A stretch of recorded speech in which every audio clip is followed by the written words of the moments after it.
Number 10. Maxwell Lord Infinite Crisis. In the pages of Countdown to Infinite Crisis, the Blue Beetle is left near bankruptcy after funds from his company were mysteriously stolen. His investigation into his missing fortune yields something much darker though, a conspiracy to wipe out the superhuman community orchestrated by the Justice League International's former manager, Maxwell Lord. Now, he had enjoyed his influence over the Justice League and the formation of the Justice League International in the wake of Crisis on Infinite Earths. He was a wealthy and powerful businessman and claimed to have learned nobility and compassion from his late father, Maxwell Lord III. All of this pointed to him as a very genuine figure out to help keep Earth safe, but I guess we were wrong. During the Invasion saga, Lord acquires the superpower of mind control and things only get worse from there. The build up to Infinite Crisis saw many shocking events occur in the DC universe, including Lord's brutal murder of Ted Kord, aka Blue Beetle II. Lord's betrayal continues to damage the League throughout Infinite Crisis, with Lord stealing Batman's metahuman satellite to hunt down every superhuman on Earth with an army of cyborgs at his disposal. Wonder Woman straight up just murders him though after he mind controls Superman into assaulting his fellow Leaguers. As a last laugh after death, footage of Wonder Woman snapping his neck leaks worldwide, causing her to be alienated from the rest of the League. At number 9 we have Zatanna. This is another pretty sad one, but then again that's sort of the theme of this whole list, right? Zatanna, a powerful superhero who has control over magic, is a longtime love interest for Batman, and in one storyline known as the Mind Wipe storyline, Zatanna is caught wiping Dr. Light's memory, and also trying to change his personality to be less evil. But when Batman walks in on this happening, she also wipes part of his mind as well. Of course, Batman doesn't realize this since his memory had just been wiped, but the Justice League has to come together and confess to Batman what had happened. This crushes Bruce, causing him to naturally develop some pretty serious trust issues and create Brother Eye, an intelligent system that orbits Earth to keep an eye on superheroes that may betray him in the future, which leads to more sad discoveries down the road for the Dark Knight. Number 8. Gambit Mutant Massacre. Deciding if Gambit deserves a spot on this list today was a bit tough because although he is a member of the X-Men, he's a notorious thief with a reputation for stealing the most impossible of objects, not to mention all of, the other terrible stuff that he's done. Amanda, however, was able to convince me that he is still technically a hero and that's why he's showing up here today. Although he wasn't technically a member of the team quite yet, I'm still counting his actions that led to the Mutant Massacre event as a betrayal towards the X-Men. Gambit aided the evil Mr. Sinister in his plans in exchange for having a piece of his brain removed to allow him to have better control over his powers. Gambit formed the Marauders, a group of superpowered mercenaries, and led them to the Morlock tunnels, resulting in the event Mutant Massacre. Gambit's sins were finally aired out though in the early 2000s, and all of it seems to be somewhat forgiven, but that being said, I still feel it's worth remembering that Gambit's first canonical act was betraying the X-Men. Number 7. Cyclops Avengers vs. X-Men. First of all, I have to get this out of the way. Man, do I love talking about the Avengers vs. X-Men storyline. The Phoenix Force is heading towards Earth, and the Avengers, obviously fearing the almighty entity, made Iron Man and Giant Man prepare a disruptor weapon to kill the Phoenix Force. Instead of killing it though, the blast alters the entity and divides it into 5 fragments that forcefully bond with 5 X-Men: Namor, Magic, Colossus, Emma Frost, and of course, their leader Cyclops. While the heroes tried to use this awesome power gallantly and responsibly, they ended up leaving quite a bit of damage behind them. Possessed by the Phoenix, Cyclops killed Professor Xavier and led many attacks against humans and mutants alike. Afterwards, he did adopt a more of a revolutionary attitude, leading a rebellious team of X-Men and coming into conflict with other superheroes and his former friend Wolverine on more than one occasion. Because of all this, Cyclops was briefly viewed as a martyr, believed to have been killed by Black Bolt in Death of X before it was revealed he had just succumbed to Mpox just days before. Number 6. Aquaman, Throne of Atlantis. Aquaman has always been a bit torn, being a hero from 2 worlds and all. While he was Atlantean royalty, his primary concern is always the fate of his world's oceans. However, he still has this sense of responsibility towards the surface world of his father, and this really came to play in the Throne of Atlantis storyline. Aquaman finds himself at a crossroads with his brother's determination to start a war between Atlantis and the surface after malfunctioning Navy missiles hit Atlantis. He realizes, much to the surprise of his teammates, that the Atlanteans were utilizing a strategy he had devised in case the 2 powers ever went to war. Despite his close relationship with his fellow heroes, he refused to stand with the Justice League against the Atlanteans and ultimately staged a brutal offense against the Justice League in the battles that followed, forsaking his old team for his homeland. To add even more insult to injury, the League eventually discovered that Aquaman's longtime pal Nuidas Vulko was behind the whole thing. He orchestrated for Atlantis to be bombed specifically to incite a war. Now, what was the end goal, you might ask? It was for the League to defeat Ocean Master, which would then lead to the reinstatement of Arthur as their king. Number 5. Wolverine Old Man Logan. Now if there's one member of the X-Men that you can truly trust, it's definitely Wolverine. He is surprisingly loyal and dictated by a code of honor. Still though, that doesn't stop a betrayal or two from happening every now and then, though it wasn't necessarily his own fault. In the Wolverine Old Man Logan storyline, we get to see the vicious side of Wolverine that we've all come to know and love. However, like I said, it wasn't really his fault. So basically it's the future and Logan is an old man, and he hasn't used the Wolverine persona or his claws since this mysterious night in the past when the villains supposedly attacked. We learned through some flashbacks that a massive group of 40 supervillains attacked the X-Men mansion, and during this attack, Wolverine gets in touch with his primal side and grows crazy and just kills every single one of them. After the fight and the intense slaughter, things change and Wolverine realizes that this was all just an illusion. The entire time Wolverine had his vision and mind altered by Mysterio, and all the villains that he killed in combat were actually his fellow X-Men. This destroyed Logan and he decided to retire his Wolverine mantle for good after that, essentially killing that part of him so he would never do something like that again.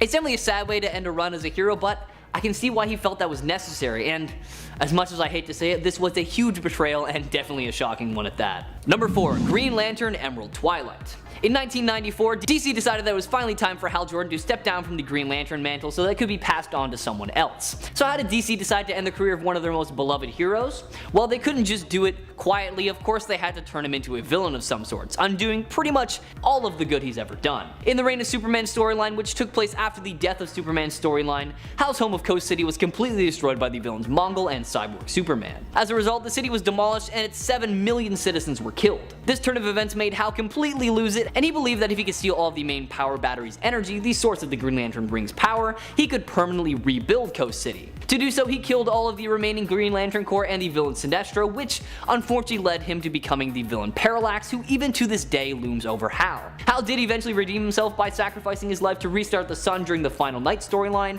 and also by revealing that his madness had just been caused by him being possessed by that fear entity. Hal would later go on to reform the Green Lantern Corps thanks to the expert guidance of Jeff Johns. Now all things considered, this is a huge betrayal and a bit of a tough one to overlook, making it remain a black spot on DC's legacy. Check out this insane storyline for yourself in 1994's Green Lantern Volume 3, number 48 to number 50. Number 3. Tara the Judas Contract. Now if I'm being honest, there is probably no betrayal more famous than that of Tara Markov's. Debuting in New Teen Titans number 26, Tara Markov was a young, precocious girl who joined the team. It was learned later that Tara infiltrated the team at the behest of Deathstroke, dismantling the team from the inside. Throughout the 4-part storyline, Tara gives Terminator all of the information he needs in order to take down the Titans one by one, and he does so starting with Corey and Donna Troy, slowly making his way through all of them until he got to Dick Grayson, who was able to elude him. Realizing that he can never truly retire from superheroing, Dick adopts a new costume and identity and calls himself Nightwing, while Joey is also ready to follow him into battle as Jericho. Adeline then gives the heroes the location of the Hive Command Center, and Nightwing and Jericho go to the Hive base nestled in the Rocky Mountains, sneaking into the facility and discovering that the Teen Titans have been strapped to a giant machine which is slowly siphoning away all of their life energy. Nightwing and Jericho fight through a horde of Hive shock troops, but are eventually captured. Using the Terminator's body and weaponry, Jericho frees the other Titans and begins fighting the Hive, and Tara is enraged at Terminator and feels that his affection of Joey makes him look weak. She completely loses control of her sanity and yearns for nothing more than the death of everyone in the room. Changeling refuses to believe that Tara has gone bad and is certain that the Terminator has just brainwashed her. Tara's powers rage out of control until she finally causes a mountain of earth and debris to collapse down from the ceiling, unfortunately killing her in the process. Number 2. Batman Tower of Babel. Easily one of the most trusted but not the most trusting heroes around, it should really come as no surprise that Batman had secret files outlining the ways to take down his teammates just in case, right? Well, apparently it was pretty shocking for the other members of the Justice League during the Tower of Babel storyline.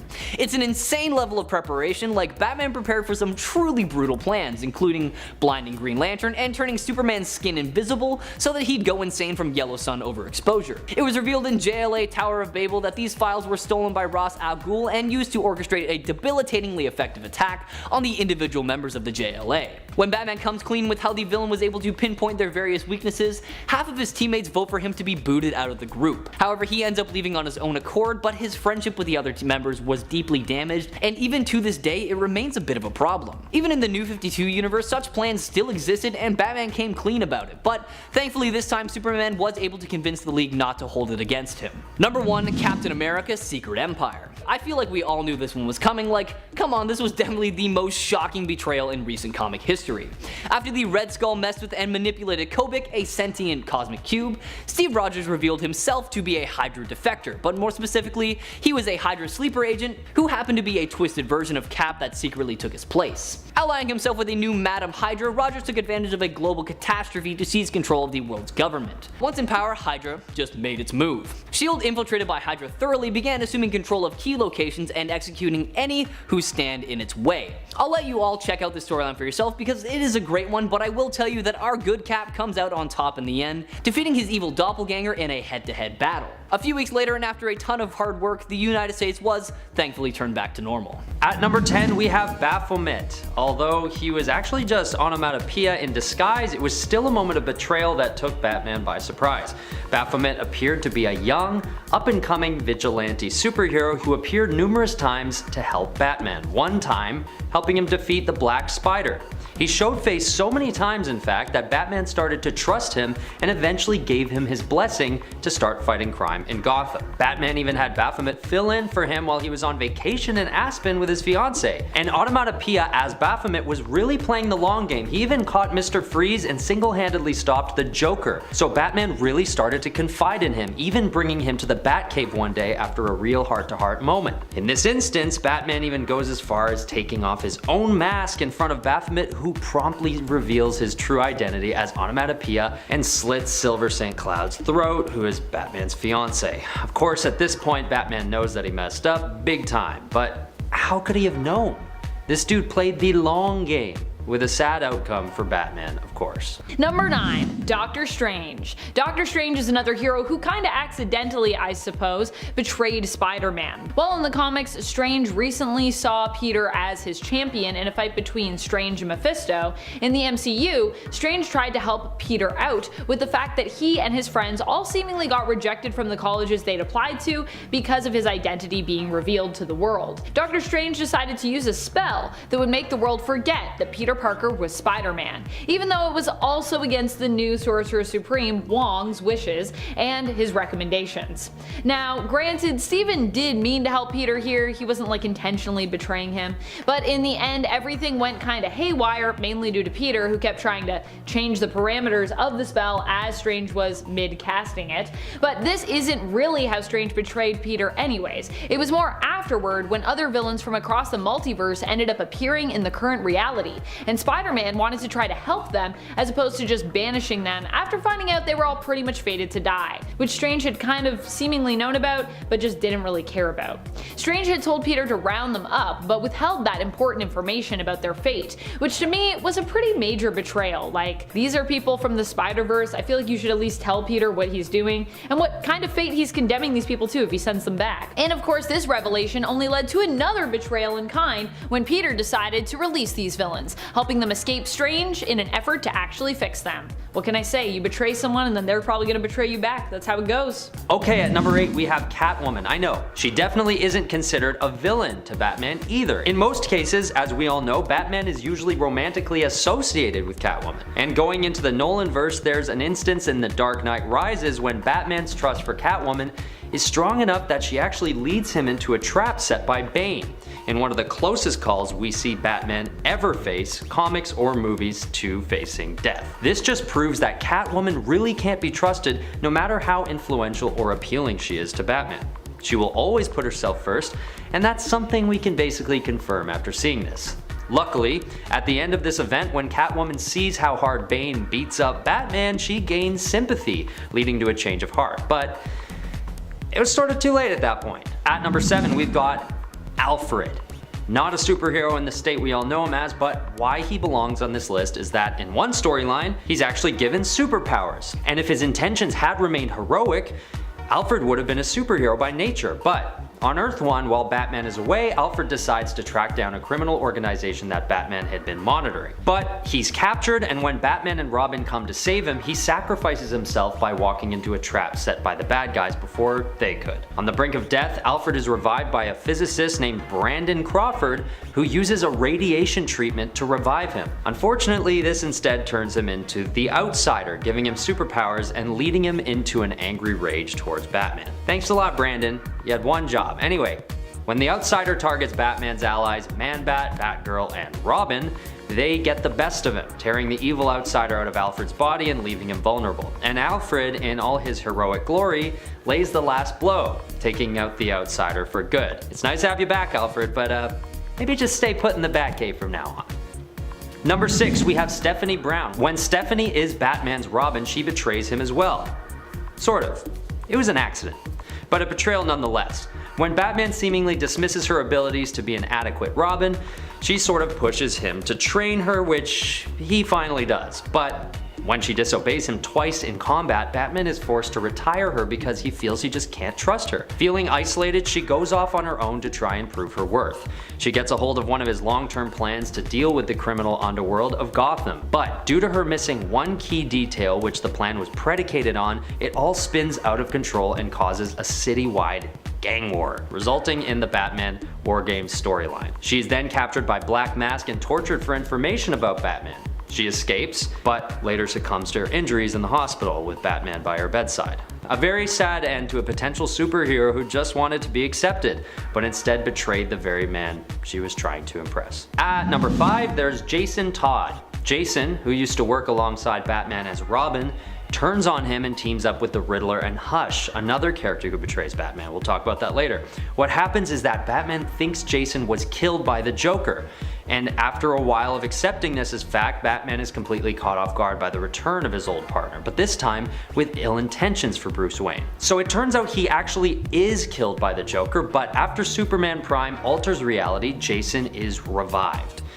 Sort of. He falls into a coma for a year and is taken by Talia al Ghul to a Lazarus pit to restore his powers. But when he reemerges, he isn't himself and is influenced by Talia to confront Batman, wondering how the Joker hadn't been killed to avenge his death. When Batman doesn't show remorse that he spared the Joker's life, Jason is enraged and takes on the mantle of Red Hood. He then does some nasty stuff like leading multiple criminal gangs in Gotham, sharing Batman's identity with Hush and the Riddler, and other villainous things which would be detrimental to Batman's ability to keep the streets of Gotham adequately protected. At number 4, we have Azrael, or John Paul Valley, in the Batman Nightfall story arc. A staunch supporter of Bruce Wayne, John Paul Valley is placed in charge of the Batman alias as Bruce Wayne is facing burnout due to run-ins with Bane. But while Azrael is wearing the mask and cape, he actually starts to inflict too much violence on the criminals of Gotham, going against the reputation that Bruce had taken so long to develop. Azrael even goes as far as distancing himself from Robin, believing that Robin isn't enforcing enough violence on the criminals of Gotham, seeing this as the only way to restore peace. Commissioner Gordon's trust towards Batman also takes a hit from John Paul's instability, because of course, no one is informed that this new Batman isn't in fact Bruce Wayne. It's another devastating betrayal of Bruce Wayne's trust, because when Bruce needed him most, a close confidant not only betrays his wishes and his reputation, but also gets carried away with his influence over Gotham, at one point leaving a captured civilian to die, along with serial killer Abattoir, who had been the captor. Just a flat out betrayal all across the board. Okay, at number 3 we have Thomas Elliott, otherwise known as Hush. Thomas was a childhood friend of Bruce Wayne who had the ability to become a superhero, but instead went supervillain, taking a stance against Batman in everything he does. What happens is that Thomas Elliott turns bad and decides to try and kill his parents for their fortunes. But Thomas Wayne, Bruce's father, actually keeps his mother alive due to his advanced surgical skills, which angers Thomas, who turns on Bruce in a bitter turn to resentment. He starts referring to himself as Hush, a masked villain covered in bandages, set out to defeat Batman. And he gets pretty close too, teaming up with the Riddler, the Joker, Poison Ivy, and Killer Croc in an elaborate plan to take down Bruce Wayne altogether. So yes, I know what you're thinking. He's not really a superhero, but deserves a spot high on this list because he could have been. This guy had dealt with a tougher upbringing than Bruce, his dad being an abusive alcoholic and his mother never protecting him adequately, so he had a harder time following the path of good that Bruce had led. But when they would play together as kids, Thomas would often outmaneuver Bruce, proving that had he pushed through his trauma and gone down a path of good like Bruce, He could have been a superhero that might have even contended with Batman's abilities. And I just had to put him on the list of times Batman was betrayed because what hurts more than a longtime friend betraying you know what I mean? Actually, I hope you don't know what I mean. Let's keep it at that. At number 2, we take a look at the Injustice storyline when Superman betrays his otherwise longtime friend Bruce Wayne, along with some other superheroes as well. In a storyline explored both in the comics and in the video games, Superman is tricked into killing a pregnant Lois Lane under the influence of drugs that the Joker gives him. As a result, Superman goes against his core values and kills the Joker. This throws him into a spiral, as he also turns on other members of the Justice League who he once called teammates, including Batman. When Batman notices that Superman's reign of terror has turned into an authoritarian regime, he sets out to stop him. So what does the once heroic Superman do? He reveals Batman's true identity to the world and recruits Bruce's own son Damien to fight against him and the Justice League alongside him. Ouch. This brings us to number 1, Damien Wayne, Bruce Wayne's own son. This is a sad and a brutal betrayal, which is why it belongs at number 1 for me. Having been brought up by his mother Talia al Ghul and trained as an assassin from a young age, Damien is an aggressive and unagreeable young man who doesn't like to follow rules, especially those set by his father, who he feels is too easy on the criminals and isn't allowing him to thrive as the trained assassin that he is. Sound familiar? So when the opportunity arises, Damien Wayne joins up with Superman, who, as we've just previously explored, had just adopted all those values that Damien desired. So in a selfish and naive move to serve his own needs to kill, Damien Wayne, the former Robin, betrays his own father and helps to take on the entire Justice League as a force of evil. Just like many supervillains, his motivations are pretty deep-seated, and it's pretty obvious that he'd always wanted to serve alongside his father, but this just proves that just like Hush, a powerful being's upbringing can make a huge impact on the brutal path they choose. I'm sure if Bruce Wayne had known that he had a son in the first place, and it hadn't been sprung on him by Talia so late into Damien's adolescence, the boy could have been saved from these dark ways, which led to his betrayal. Brutal. Number 10, Captain America. Or a version of Captain America, at least. This version of Captain America betrayed a whole bunch of superheroes and pretty much all of the civilians of the United States of America. That's right, we're talking about Hydra Cap, who technically now is an alternate, but at the time of reveal was sold as being a longtime sleeper agent of Hydra in the main continuity, changing pretty much everything we thought we knew about that character's origin. In reality, Captain America was simply altered by the Cosmic Cube, and the real version of him from the main continuity still existed within the cube, or shards of the cube itself. He was technically changed by a version of the Cosmic Cube that was a person who was named Kobik, but anyways. Peter himself actually also lost his company, Parker Industries, as a result of Hydra Cap's takeover. To keep his various offices around the globe from falling into Hydra's hands, Peter had to basically run them all into the ground, essentially destroying everything he had built. If that isn't a betrayal, I don't know what is. And it's Captain America! Shocking. But not really, because it's Hydra Cap. Like I said, alternate reality. Whatever. Number 9. Flash out of time and end of the road. In a possible future, this iteration of the Flash is a much darker Barry Allen with 20 years in the future. This future Flash first appears in the Flash Annual Volume 4 Number 3 as a broken man. Reeling from the death of a close friend and fellow speedster Wally West, future Flash travels backwards through time on a crusade to murder all of the former enemies he deems responsible for West's death, hoping to somehow change the future. His actions only widen a tear in the Speed Force, however, and the once hero ultimately decides to use a present-day Barry Allen's energy to seal the rift. Proving his superiority in a one-on-one battle against the present-day Barry, the pair are soon interrupted by the arrival of Wally West himself. Able to take on both speedsters at once, Future Flash's actions caused the one thing he began his quest to stop: the death of Wally West. Barry killed numerous rogues along the way before learning the error of his ways with help from his past girlfriend Patty Spivot, and eventually gave his life to save the present-day Barry Allens. Number 8, Boomerang.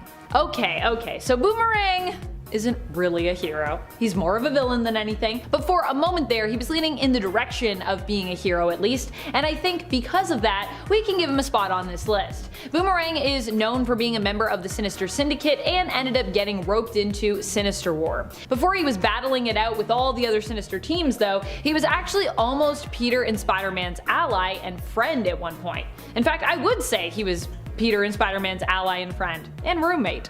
Okay, so in reality, Boomerang was just using him to get help collecting pieces of a tablet that he wanted, but that's where the betrayal part comes in. When Fred Myers applied to be Peter Parker's roommate due to Myers' reputation, Parker really wasn't feeling it. He wasn't so sure. But he did decide ultimately to give Myers a chance after he kinda helped him out and kinda saved his life. And when he did, he was happily surprised. The two became friends, and Boomerang even showed promise as Spider-Man's ally and a potential hero in his own right.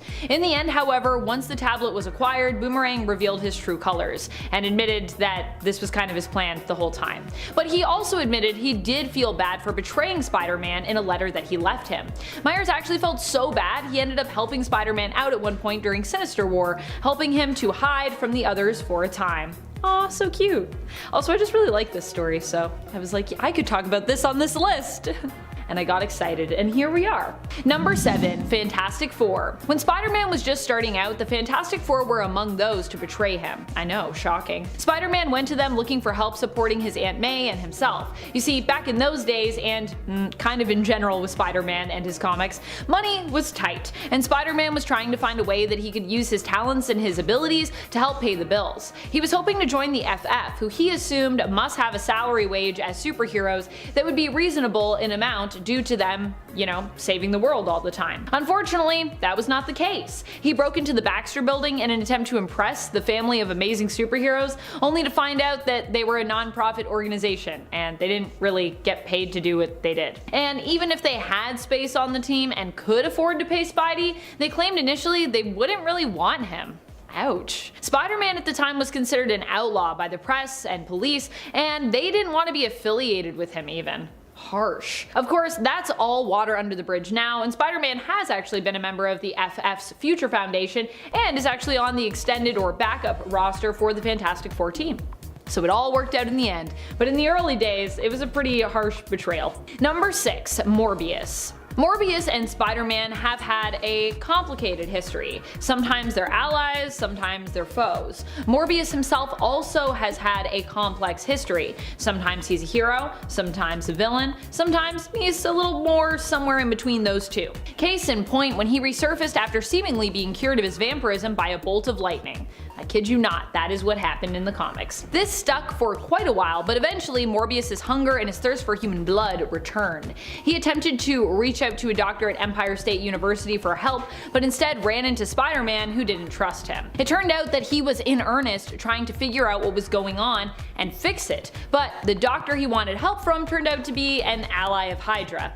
She kidnapped Morbius, and when Spider-Man came to free him, things quickly went kind of crazy. Instead of teaming up with Spider-Man and showing gratitude for this rescue, Morbius attacked his captors, and then when Spider-Man intervened in that attack, attacked him instead, draining him of blood and inadvertently turning Spider-Man into a vampire-like creature himself for a while, who was known as Hunger.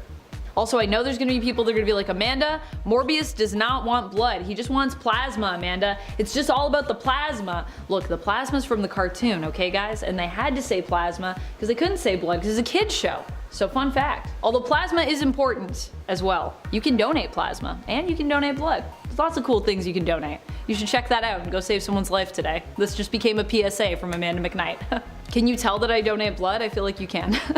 Number 5, Spider-Man. Although typically this hero is often known by the name Scarlet Spider. That is right, we are talking about the hero and Spider-Man clone, Ben Reilly. Currently in the comics, Ben is the Spider-Man, or a Spider-Man, currently roaming New York City. He is the Spider-Man of choice by Corporation Beyond, who is looking to get into the business of superheroes, apparently. They acquired the right to the Spider-Man name, and as such, Ben actually asks, or kind of more tells Peter, that he can't be Spider-Man anymore, or at least he can't use that name. He does ask for his blessing as well out of respect. He's not trying to be a jerk here, but it's obvious that Peter is hurt by this revelation, as he already seems to be suffering from a bit of like an identity crisis perhaps, which is also pretty interesting because I feel like so is Ben at at this point. Number 4, Wolverine. Oh boy, Wolverine and Spider-Man aren't always two heroes who see eye to eye, and we've seen them butt heads a few times, despite both being heroes and even at times teammates. I would say one of the things that has come up the most when it comes to Wolverine potentially betraying Peter has to do with one of his biggest love interests in the comics. Yep, we are talking about Mary Jane Watson. In the Ultimate Comics, the two heroes body swapped, and Wolverine in Peter's body attempted to put some major moves on Mary Jane, and in the main continuity, Wolverine once insulted their relationship, causing Peter to throw him through the window of a building. A seemingly impenetrable, bulletproof window too. Just FYI. That is how upset Peter was about the remark. Number 3, Black Cat. Black Cat is another hero who has betrayed Peter in the past. And to those of you focusing on her more criminal and villainous past, yes, Felicia Hardy is not a saint, but I would argue that now, currently in the comics, she is more a hero than a villain. Also, she recently just worked with Captain America, and I feel like if you're doing that, you gotta be pretty good, right? Captain America doesn't really work with villains usually. I think at least we can give her an anti-hero status. She betrayed Spider years ago, but has also betrayed him more than once when she ended up going behind his back to get herself some superpowers. She did this because she knew Spider-Man was worried for her safety, and she wanted to be able to keep up with him and help him, to not worry about her. Unfortunately, she turned to Kingpin to get said powers, and they ended up being bad luck probability-based powers, so she really only ended up hurting Spider-Man a lot in the end, especially when he kind of realized that something was up with her and that she was keeping secrets. Not a good look. Not a good look, Felicia. Number 2, Spider-Man. What is worse than having your lover betray you? How about you betraying yourself? Yes, I know we've already talked about Spider-Man on this list, but now we are here to talk about the other Spider-Man, the original Spider-Man, in comparison to his clones at least, Peter Parker. Peter might do everything he can to save the world and make New York a safer place, but at the end of the day, there is one enemy he really can't defeat. Himself. After all, Spider-Man is probably one of the most guilt-ridden superheroes of all time, always feeling like he is responsible for the death of those that he loves. He doesn't just feel as though he's betrayed himself and those he cares about as a hero, but he also therefore betrays and often sabotages his own happiness because of this, believing sometimes that he doesn't actually even deserve to be happy. It's pretty tragic stuff. Also, it's not always your fault, Peter. Sometimes bad things just happen, You can't control everything in life, you just gotta accept it. Peter needs more therapy, that's what I think. Number 1, Iron Man. Iron Man is probably one of the characters most well known for betraying Spider-Man on this list, even though what he did to actually betray him is somewhat debatable in terms of it being considered, like a one-for-one betrayal. Iron Man encouraged Peter to join him and support the Superhero Registration Act. Spider-Man happened to be such a big fan and friend of Tony's that he agreed to do so and even unmasked for Tony Stark during a televised public statement. However, later on, this would come back to bite Peter in the butt when he and his family ended up being targeted by criminals who wanted Spider-Man dead. Surprise, surprise. Aunt May ended up in the hospital as a result of a targeted attack, and eventually this whole debacle would also lead to Spider-Man losing his marriage to Mary Jane when the pair made a deal with Mephisto in order to save Aunt May's life. There is even a what if focused around what would happen if Mary Jane was the one to be killed, where Peter specifically blames Iron Man for basically everything bad that has happened to him up till this point. Well, not everything, but everything surrounding this.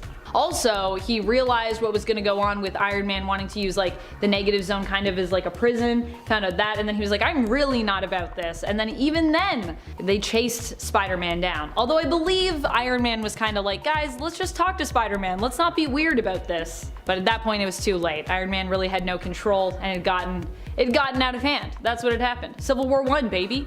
Bruce Wayne, Batman Beyond. How can Bruce Wayne betray himself? Well, unless we're speaking in a philosophical or psychological way, he can't. That's why this point is talking about Batman Beyond, which is Terry McGinnis. In Batman Beyond, issue 31, 32, and 33, after visiting Arkham Asylum, Bruce Wayne begins to act rather strangely. He begins drinking at odd times, he doesn't seem to care when Terry is on the verge of death, with Terry's brother having to step in to save him, and he seems to go gambling and brags about his money a lot too, which is kinda strange. Most shocking of all though, he shoots at Terry when he's confronted and tackles him off a ledge. It turns out, it isn't actually Bruce Wayne. It's actually a doppelganger villain named Falseface, so it's all good.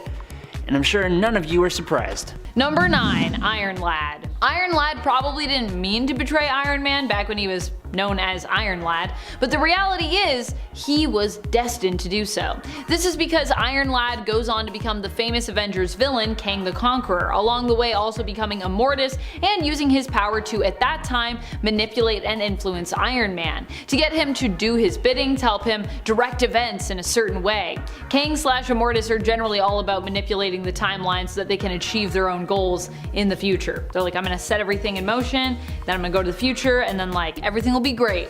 For me Kang, or for me Immortus.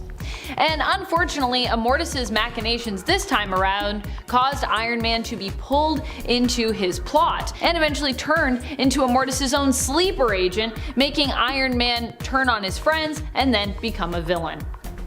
Boo. And like I said, Kang and Immortus are technically Iron Lad, so technically a hero, at least to start with. And friends, before I move on to this next spot, if you are loving this list and you want more betrayal lists, be sure to let us know who you want to hear about getting betrayed next. So many people have been betrayed, so many people.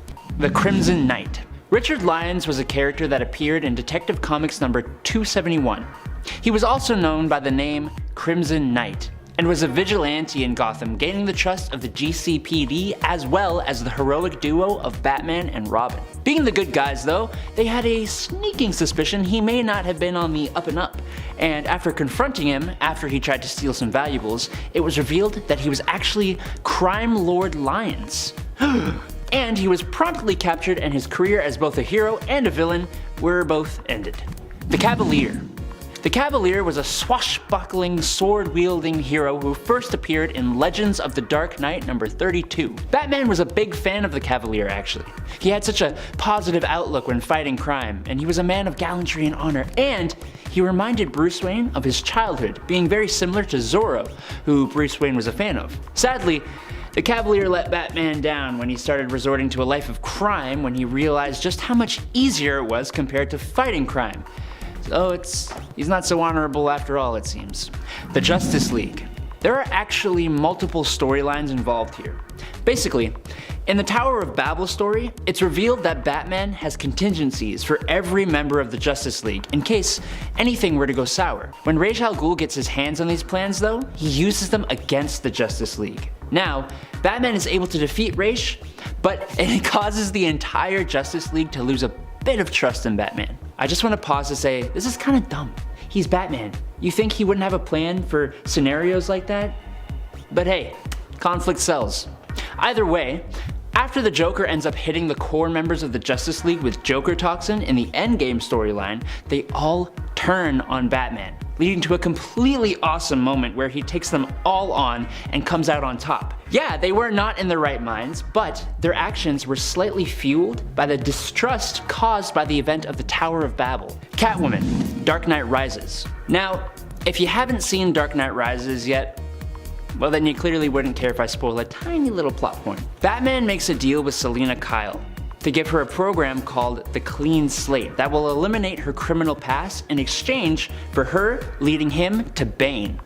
To be fair, she does lead Batman to the villain, only it's a trap and Bane beats the ever-living heck out of Bruce, breaking his back. She did it to save her own skin, but I just feel like if she put a little bit more faith in Bruce, maybe the movie would have ended way earlier. But I like how the rest of the story goes, so a betrayal that ultimately wasn't so bad, right? Hey guys, before we carry on, I just want to quickly shout out the top 10 nerd presence on Facebook. Check us out there, and also, if you are enjoying the video, smack that like and subscribe button, it really helps us out.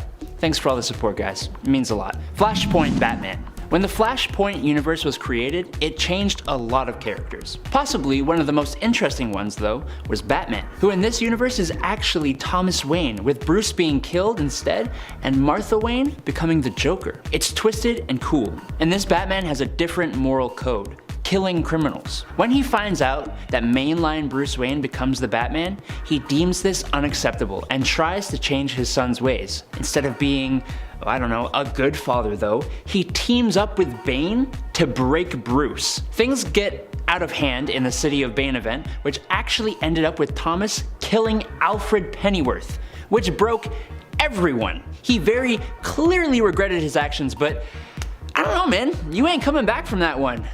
Not for me, sorry, you're done. Superman Dark Knights of Steel.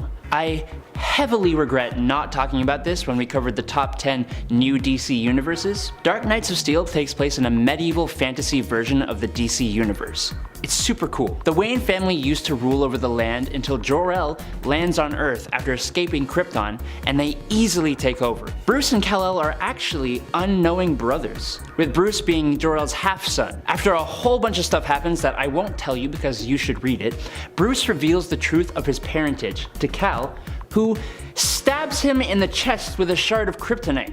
He then flies him up into the sky and throws him into the ground. Now, we don't know yet how the story is going to go from here on, or I don't know, but it definitely surprised me and I wanted you to all know so we can all follow along together. Ghostmaker. The Ghostmaker and Batman actually go back a long time, having met when they were both training to become vigilantes. They were easily friends.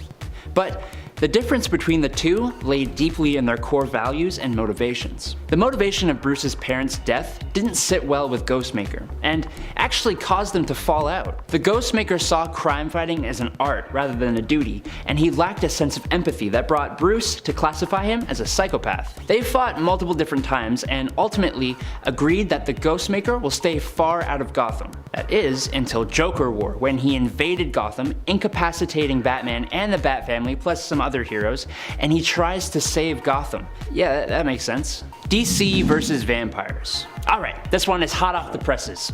This year we got the DC versus vampires storyline that I didn't even know about it until making this video. Basically, the vampires are building themselves up to take on the world, turning many superheroes and supervillains into vampires. There's a mystery, however, surrounding who exactly the hero leader of the vampires could be. After testing all the members of the Bat family, it's determined that none of them are vampires, so at least he has that. After some intense detective work and a whole lot of other stuff that I don't want to spoil, the leader of the vampire army is finally revealed. Spoiler warning, okay? If you want to read this, turn off the video now. Okay? It's frickin' Nightwing! Revealed as he plunges his fist straight through an unaware Batman's chest nonetheless. What? He had been consuming the blood of Starfire, which has the unique ability to make vampires immune to their natural weaknesses. I'm gonna be staying tuned on how the story progresses, but Vampire Nightwing? Oh yes. Oh yes. Number 10, Iron Man 2099. One of the Iron Man 2099s anyways. This one comes from the 2099 future of the Iron Man Armored Adventure series. Here 2099 Iron Man is a hero named Andros Stark, who is also Tony Stark's grandson, but becomes an antagonist in the series. All because he travels back in time to defeat his grandfather, Tony Stark. However, this is because Andros believes Tony is to blame for creating the AI menace known as Vortex in his time.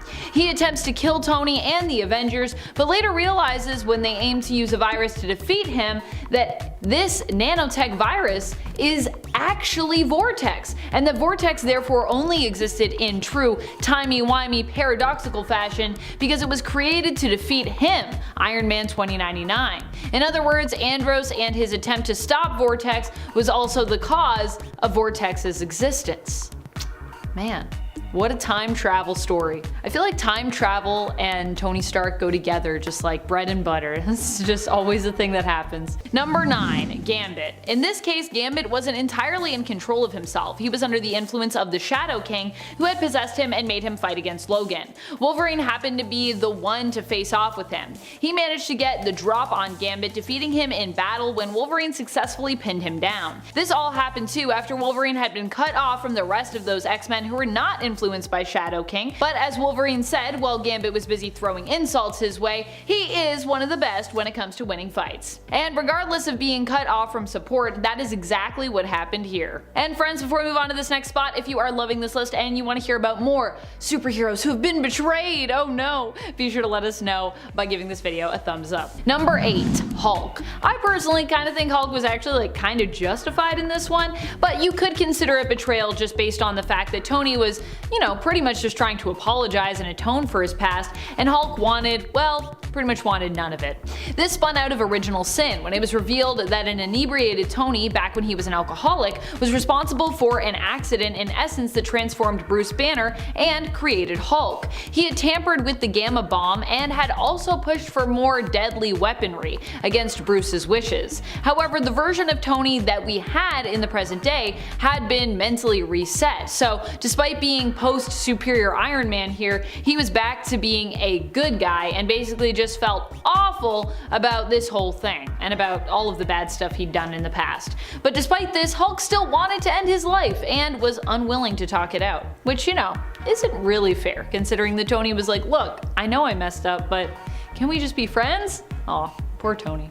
Everyone always wants to kill him. It's a rough go. Number 7, Ant-Man.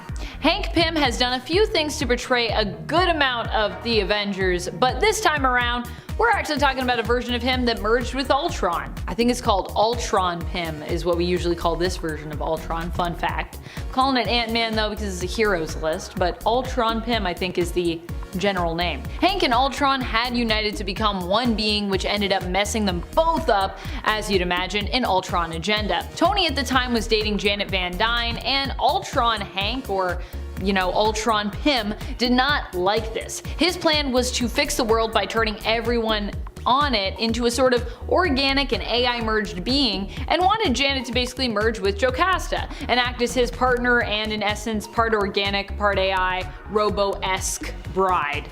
Because Tony was with her, this pretty much infuriated him, and so the two faced off, with Ultron Hank trying to kill Tony because of his relationship with the Wasp. What a weird story.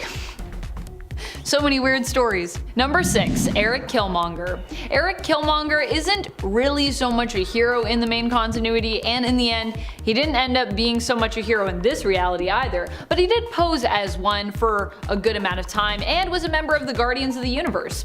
Although he did try to betray them as well, having his own objectives. So, important to note. Killmonger became Iron Man's right-hand man in the Disney Plus streaming series What If, in the episode titled What If Killmonger Rescued Tony Stark? What would have happened? Well, Killmonger would have pretended to be a friend to Tony Stark only to later betray him and kill him in cold blood. 1, because he pretty much hated everything that Tony represented, but 2, because Tony's death was kind of all part of a plot to try and provoke a war between the US and Wakanda so that he himself could defect to the side of Wakanda and thereby take over the nation from within, using Stark's technology to win Wakanda's favor when he helps them to defeat the US. It's a pretty bad betrayal though. It's pretty tragic. I was like, man, wow, that's crazy. That whole episode was crazy. I hope we get to see more of it. Number 5, Iron Man 2020. Iron Man 2020 is Arno Stark's Iron Man. In the comics he just went by Iron Man, but editorial wise he was referred to as Iron Man 2020, just to make it more clear that this isn't Tony Stark Iron Man, and also because that was actually the name of the series that he was a part of. Arno Stark, by the way, is Tony's brother and was the natural born son of Maria and Howard Stark, whereas it was revealed that Tony himself was adopted. Arno was hidden away for his own protection and also was not able to roam freely in the world due to him being born requiring medical assistance to breathe. In the end, Tony would learn the truth of his being adopted and about the existence of his brother. The two would team up for a time, but when Arno took up the mantle of Iron Man and combated against an AI rebellion, in the end he believed the best way to protect humanity was to control all the AI and the humans with his submission code. But when he asked his brother Tony to join him, Tony saw that Arno pretty much needed to be stopped, as he'd become a danger to the world and its free will. I just feel bad for Arno, man. Can we bring Arno back yet? Is Arno doing anything right now? I don't think Arno is doing anything. I feel like he's still in his bubble. And I think he's going to die soon, which is why we're keeping him in a bubble. Number 4, Captain America. Captain America had his reasons, and honestly, I was on his side of the war. But the amazing thing about Civil War I was that the two sides each had their own seemingly justifiable motivations for their actions. So although I was on Cap's side, I could understand how fans on Tony's side would see Cap as a traitor of Iron Man instead of the other way around. Iron Man was was fighting on the side of the Superhuman Registration Act, believing that making superhumans register so they could be monitored and deployed, working within government oversight for the safety of civilians, was the better way to go. Captain America was against the SRA, which put these two at odds, and which Iron Man and fans of Iron Man would likely consider to be a betrayal, considering that Tony thought he knew the better way to protect people. In the end, I would say it turned out the Cap was right, but you know, we each have our own sides of that argument that we believe in. Number 3, Iron Man. That's right, Iron Man betrayed Iron Man. Are you surprised? It's already happened twice on this list. It's gonna happen again.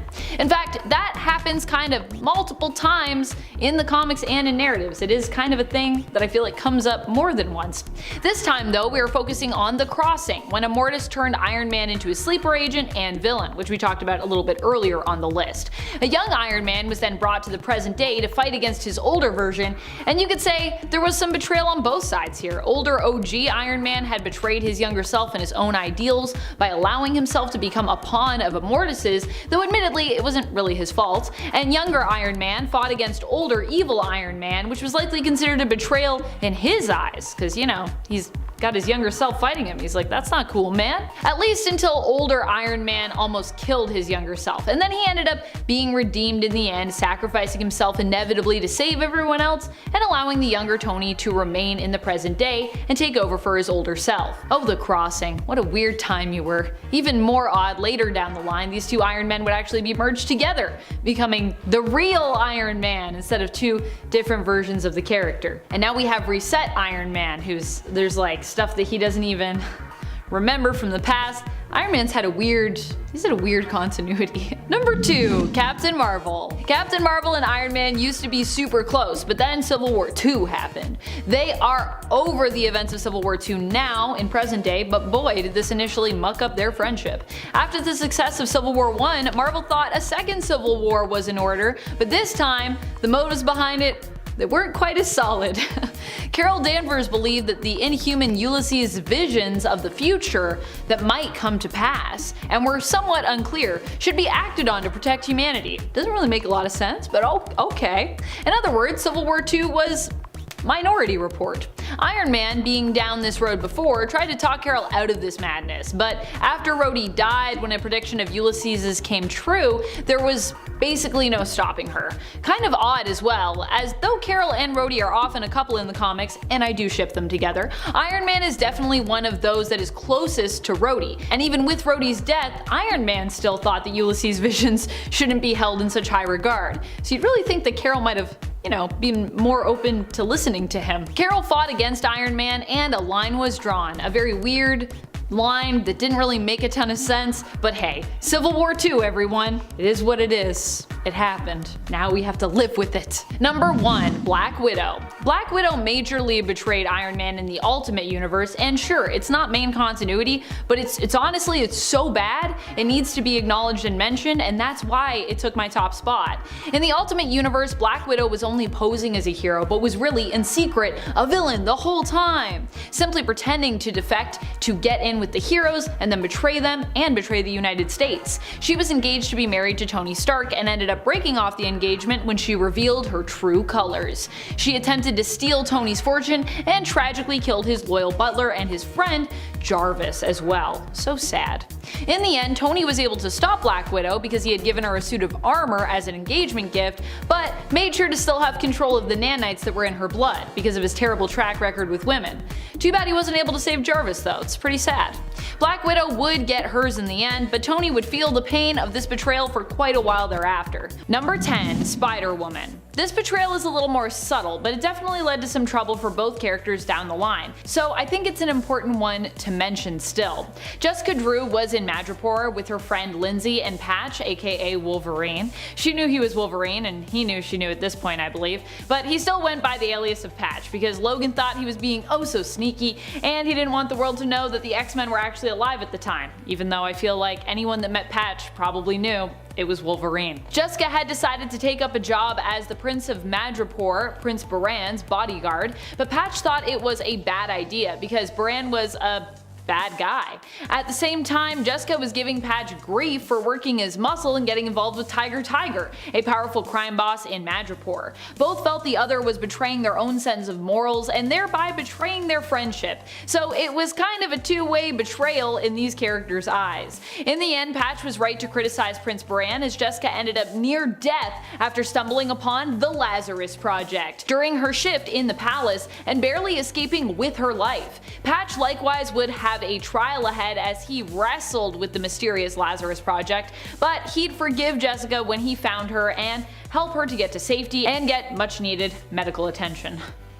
She was pretty messed up. Don't you hate when that happens? Don't you hate when you stumble upon mysterious projects and then you just get like thrown into a sewer because you're like in such a terrible condition? I know I do. Jezebel Jet. In the Batman R.I.P. comic, the group known as the Black Glove started working in Gotham, and Bruce Wayne immediately smelt foul play. At a point during this conflict, his love interest at the time, Jezebel Jet, was revealed to be a double agent. Jezebel and the Black Glove even buried Batman alive. But Batman is one guy whose heart you don't want to mess with. He rises from the grave, revealing he was merely pretending to be in love with her too. Then he reveals her whole backstory, which he seemed to already know. She then left, vowing to get revenge on Bats, which seems a little backwards to me, before being killed by Talia al Ghul. Number 8. Wolverine. Laura Kinney, formerly known as X-23, and Logan have quite the complex past. Laura is basically a genetic female counterpart to Wolverine. Some consider her a clone, and some consider her more a genetic offspring, kind of like Logan's daughter. In reality, she's kind of both, to be honest. When Logan first came across Laura, he realized that she had been brainwashed and wasn't in control of her actions. Able to sympathize, he did his best to free her. She was supposed to go straight to the X-Men basically, but decided to venture out on her own instead, which resulted in her getting in a fight again with Logan next time that he ran into her. However, he was able to not only defeat Laura this time, but also basically talk her down and bring her back with him to the Xavier Institute,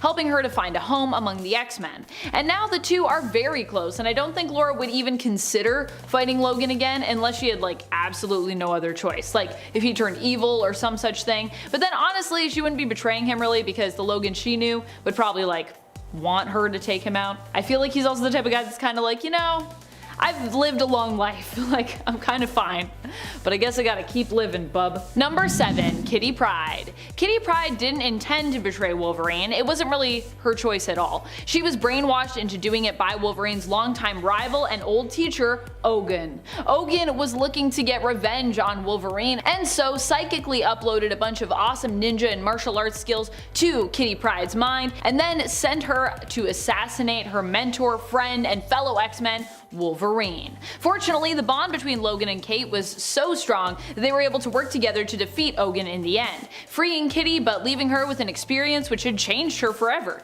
She returned to X-Men a little more mature and definitely more of a badass. I think she still has all of that like assassin knowledge in her brain as well, taking up the new name for herself for a time at least of Shadowcat. Yeah, it was really more Ogun than Kitty betraying, but even if she was being controlled, it was still her own physical form fighting against Wolverine. And this is a cool story that I just enjoy revisiting, so I saw an opportunity to put it on this list and I was like, I'm gonna do it.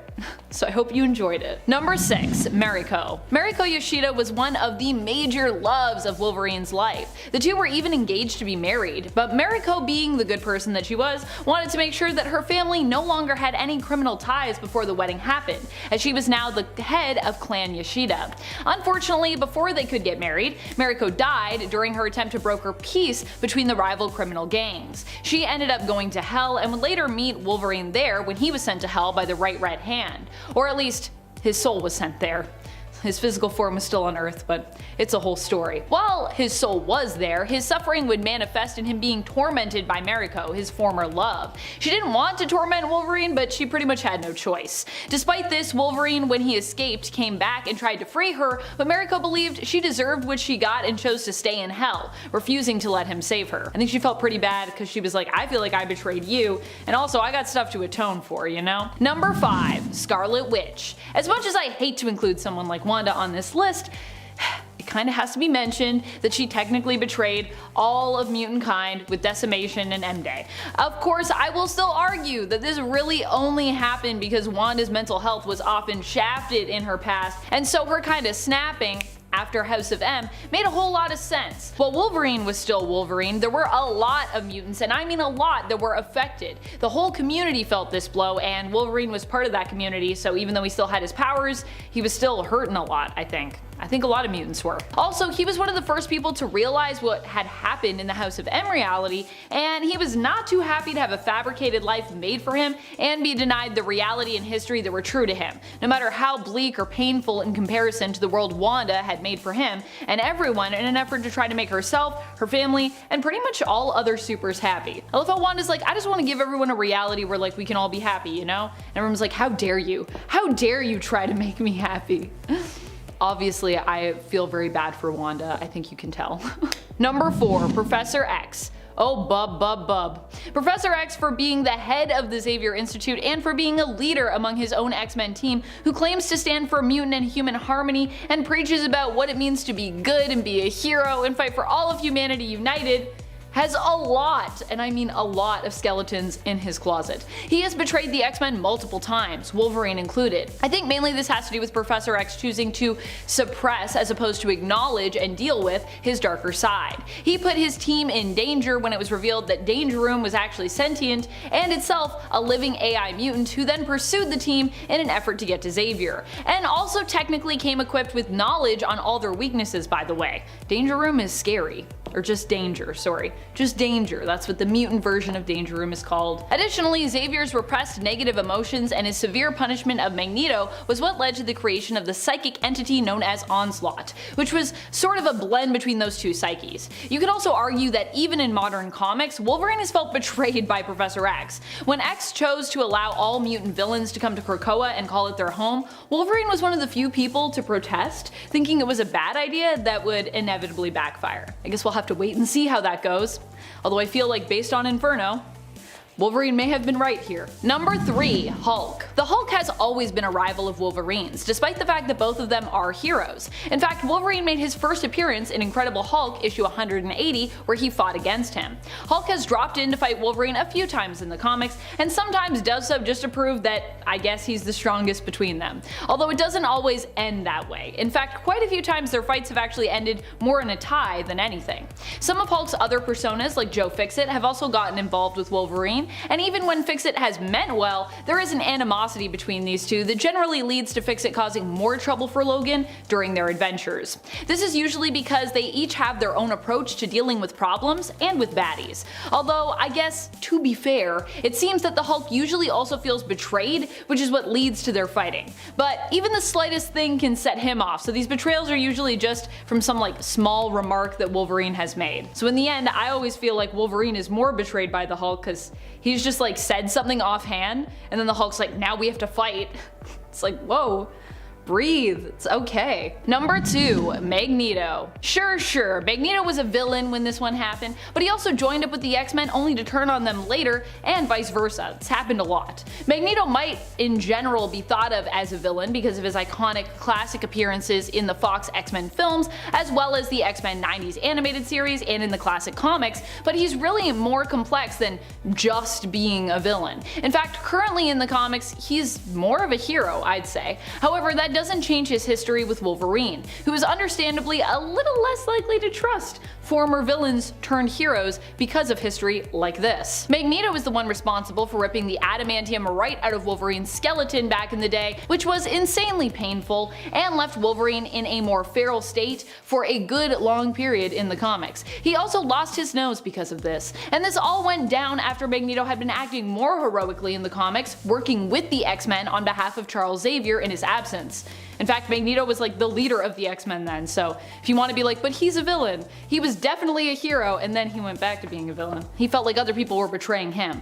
The tension between the two characters has remained ever since, and even shows up in the current X books, despite them both residing in harmony on Krakoa. Magneto only ranks a little lower here because he is so iconically a villain in many folks' minds still, but to me, he's a hero. Number 1, Cyclops. Cyclops has betrayed Wolverine multiple times in the the comics. Probably one of the biggest betrayals happened either when the two couldn't agree and so created their own X-Men teams, separate from one another, each believing their view on young mutants and how to train and teach them was superior, or when Cyclops recruited Wolverine's female clone / genetic daughter onto the Black Ops mutant team X-Force against his wishes. Laura, aka X-23, aka now Wolverine, had just recently escaped those who saw her only as a weapon and a tool to be used, a deadly killing machine, which was exactly why Wolverine did not want her on the X-Force team. But Cyclops saw how useful she could be and felt that if she was willing to join, then it didn't really matter what Logan thought.